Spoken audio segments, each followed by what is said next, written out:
Time now to talk NBA hoops. For more on that, our NBA insider, Brian Geltzeiler, joins us. And Brian, we see that the Boston Celtics just dominated the Washington Wizards 123-101 to take a 3-2 series lead. Why do you think the Celtics were so successful in this game? Well, they hit a lot of shots tonight, Clement. 16 of 33 from three. Horford and Bradley together were 7 of 11. Bradley had a terrific night, 12 of 19, shooting 29 points. Really the best night of his career on a night where the Celtics really needed it. But the thing about the Wizards is this. The only team that can beat the Wizards is the Wizards in this series, not the Celtics. And the Wizards were so bad defensively. The transition defense was terrible early, floor balance bad, fundamentally didn't show up early in that game, and really dug a hole for themselves they could not get out of. The Wizards at times get frenetic. They don't keep calm on the floor.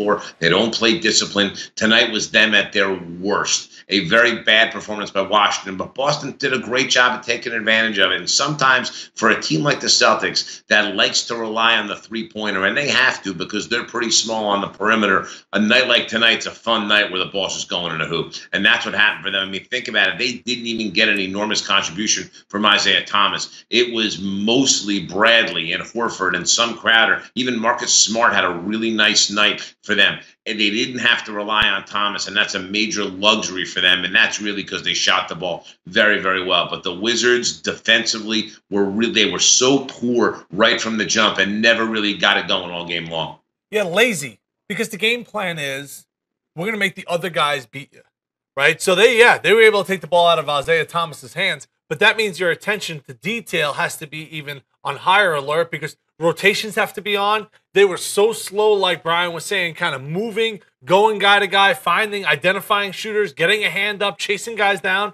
And then once guys started making shots, a la Avery Bradley, a la Al Horford, you could see them be like, well, no, Isaiah Thomas. It's like, no, dude, that's bad defense. Like now I wonder, Brian, what the adjustment is going to be because we watched Isaiah Thomas go off in games 1 and 2. Then we saw the adjustment where they took the ball out of his hands. And now Boston has made the counter adjustment by the role players are stepping up. If the role players play this well again down in D.C., this series is going to be over, isn't it? It will be, Tim, but I don't think they will. I mean, I'm going to go back to the Hubie Brown role player theory. Role players always play better in their own building than they do on the road for one reason or another. When you talk about adjustments, it's all in transition defense. They need to be a lot more disciplined about picking the Celtics up in transition at the arc, and it's something Washington did very poorly tonight. Their three-point defense was very bad. They fell for a lot of stuff, and part of that was, yes, you want to get out of Thomas's hands, but the thing is this, Thomas will never beat you alone. He did that one game, but that was an anomaly. He'll never beat you alone. But you're absolutely right, Timmy. You have to shut the guys down around him. And I think you'll see a much better team defensive effort out of the Wizards in their own building. I would be surprised if this one doesn't go 7. I'm not being seduced by the margin of victory in tonight's game to think that the Wizards are dead and buried. That was my next question. I mean, the home team has won all 5 games in this playoff series. You can go back to the regular season. The home team has won all 9 games that they have matched up. I would have to think that this series would continue that same storyline, Brian, with the Wizards finding a way to get it done. Well, I was more curious to see what it takes for Brian to be seduced. You know, I've heard a lot of different things here on the 120 Sports Network. For Brian Geltzeiler getting seduced, I'm not really. That's what I want to hear. What actually seduces you in this series? Tim, I could tell you, but I'd have to kill you. The thing is that I totally agree, Clement.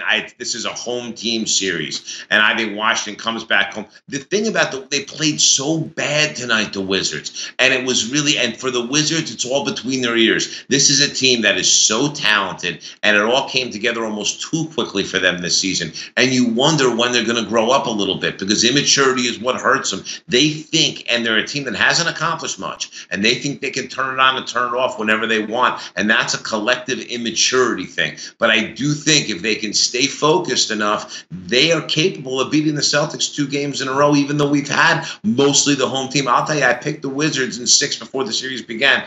Quite obviously, from a mathematical standpoint, that can't happen anymore. But you know what? I'm staying with the Wizards and picking them in 7. I feel like they can't take 2 in a row. This Celtic team, there's something about them that just doesn't sell me here. I see all the fact that they have so many little guys on the perimeter. The Wizards, if they play it smart, they can take gross advantage of that in these last 2 games. They've done it at certain points in time, and it's hard for me to get over game 2, where I really believe the Wizards had that game 1 and gave it away to the Celtics about 5 different times with Isaiah Thomas going for 53. Yeah. I don't really have a good feel for this series. I mean, I understand what Brian is saying. I felt like the Wizards were the more talented team. But after what I saw tonight, the lack of effort, I mean, this is game 5. Indeed. To go to the Eastern Conference Finals, and they got run out of the gym. But, you know, if it goes to a game 7, anything can happen, and I will revert back to game 6 on the road where the Washington Wizards closed out the Atlanta Hawks at their building. So, to me, that proves that they can turn it up on the road and win a crucial game, because we saw that take place in the first round. I believe Wall had 42 in game 6, that closeout game. Certainly did, Clement. And here's the other thing. You know, sometimes in a game 7, it comes down to which team has the best player on the floor. And on any given night, John Wall can be the best player on the floor. There have been nights in this series where Isaiah Thomas has, but by and large, I find Wall to be the better player. And I think in a big spot, if I had to pick between one of those 2 guys, I love Isaiah Thomas. He's all courage, he's all guts, and he leads this team in a unique way. John Wall's a better player, in my opinion. And John Wall's a guy that I would bet on in a game 7 over an Isaiah Thomas. That's how I look at it, and that's what it can come down to. For the Wizards, they've played very well in Boston. They're capable of doing it again. Listen, Timmy's right. Tonight, there's no excuse for it. That the lack of focus, the lack of discipline, starting that slow, there's no excuse for it. By the same token, I don't think it defines the Wizards at all. You have to remember this is a little bit of a Jekyll and Hyde team, and they can walk out in their own building and look dominant all over again.